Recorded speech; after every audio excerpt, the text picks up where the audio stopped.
ભાવનગરના રૂવા ગામ airport road પર આવેલ મણી પાર્ક સોસાયટીમાં બાવળની કાંઠમાં એલસીબી પોલીસે રેડ પાડીને ઇંગ્લિશ દારૂની નાની મોટી 858 બોટલ અને બિયરના ટીન 119 મળી આવ્યા, જેની કિંમત ₹3,10,104 અને બાઇક 2 મળીને કુલ ₹3,60,104નો મુદ્દામાલ ઝડપી લઈને કેવલભાઈ ઉર્ફે સાંગો, રમેશભાઈ સોલંકી અને મેહુલભાઈ ઉર્ફે લાલો જીણાભાઈ સોલંકી સહિત 2 સામે ઘોઘા રોડ પોલીસ સ્ટેશનમાં ગુનો નોંધાવી બંને આરોપીઓને ઝડપી લેવા ચક્રો ગતિમાન કર્યા.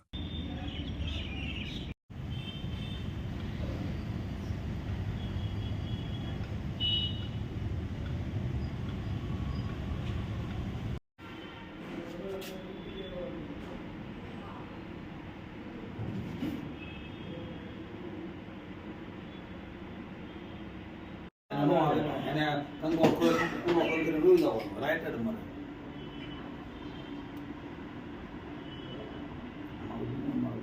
આ પેલા આને